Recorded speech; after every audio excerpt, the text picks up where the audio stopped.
नमस्कार मैत्रिणी आणि मित्रांनो, वैजूज कुक हाऊस या माझ्या मराठी चॅनलमध्ये तुमचं सगळ्यांचे स्वागत आहे. आज मी कॅमेरासमोर एक विनंती करण्याकरता आहे.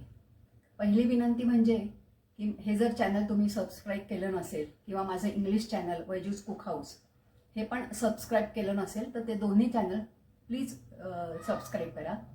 तसेच जो व्हिडिओ तुम्हाला आवडेल त्याचा थम्सअप असं जे असतं त्याच्यावर टिक करा किंवा टॅग करा. त्याचप्रमाणे तुमचे जे काही विचार असतील ते खाली कमेंट बॉक्समध्ये द्या आणि हे जास्तीत जास्त लोकांमध्ये शेअर करा. जेव्हा मी नवीन व्हिडिओ करेन त्याची इन्फॉर्मेशन किंवा त्याचं नोटिफिकेशन तुम्हाला मिळण्याकरता बेल आयकॉन असते, ती सुद्धा दाबा. धन्यवाद. तुमच्याकडे सँडविच प्रेस आहे का? तर तुम्ही या पद्धतीने सँडविच करून बघा.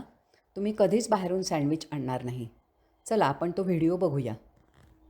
यासाठी इथे मी प्रथम कांदा आणि सिमला मिरची कुठच्या ज्या रंगाच्या असतील त्या उभ्या उभ्या स्लाईस करून घेतलेल्या आहेत आणि हे स्वीटकॉर्न वाफवलेले आहेत. या भाज्या मी सँडविच टोस्टरवरच भाजून घेणार आहे. परतून घेतो आपण जसं पॅनमध्ये किंवा भांड्यामध्ये तसं.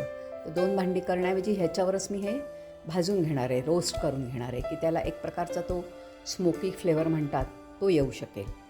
त्याप्रमाणे मी आता या भाज्या सँडविच टोस्टरवर घालते आहे. आज या सँडविचसाठी मला माझे पतिदेव पण मदत करत आहेत. या भाज्या सँडविच टोस्टरवर घालून झाल्या की जरा झाकून ठेवणार आहे मी.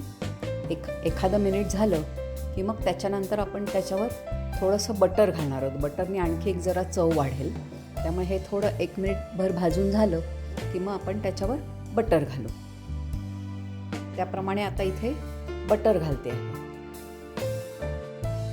या खूप आपल्याला भाजायच्या असं नाही आहे, फक्त थोडेसे हलके डाग त्याला पडायला लागले की आपण हे बंद करून बाजूला मी प्लेटमध्ये त्या सगळ्या भाज्या काढून घेईन. नाही त्या थोड्याशा गार पण होतील हाताने जर पसरायच्या असतील तर. तसं मी ते करून घेते. प्लेटमध्ये या थोडेसे हलके त्याला डाग पडलेले आहेत. आता या भाज्या मी प्लेटमध्ये काढून घेते. सँडविचसाठी आधीच मी हे ब्रेडला बटर आणि हिरवी चटणी आपली जी असते ती लावून तयार करून ठेवलं होतं. त्याप्रमाणे हे 2 स्लायसेस मी आता ह्या टोस्टरवर ठेवले आणि आपण ज्या आत्ता भाज्या टोस्ट करून घेतल्या, भाजून घेतल्या त्या त्याच्यावर आपल्याला पसरायच्या आहेत.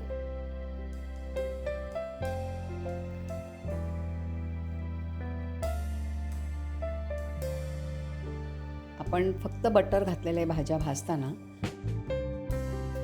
वरतून मी थोडं चवीकरता चाट मसाला भुरभुरणार आहे. जर तुम्ही लहान मुलांकरता करत असाल तर ह्याच्यावर एखादी चीजची स्लाईस पण ठेवू शकता.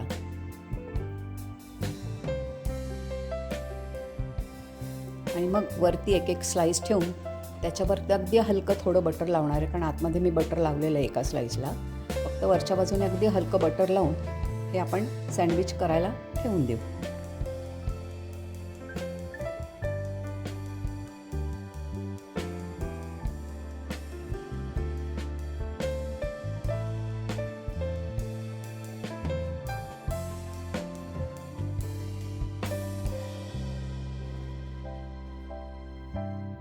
दोन्ही बाजूनी उलटपुलट करून खरपूस असं आपण हे सँडविच भाजून तयार केलेलं आहे.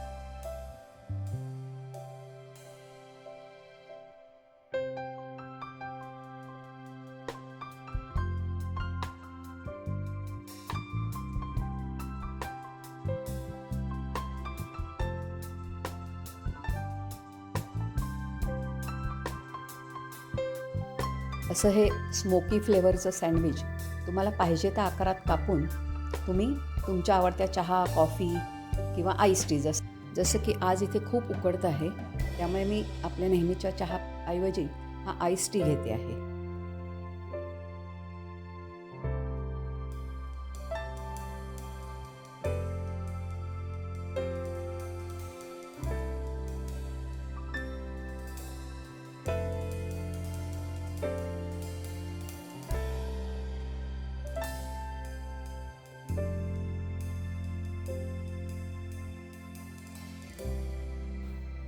तुम्ही पण हे स्मोकी सँडविच करून बघा व तुमचे विचार खाली कमेंट बॉक्समध्ये द्या.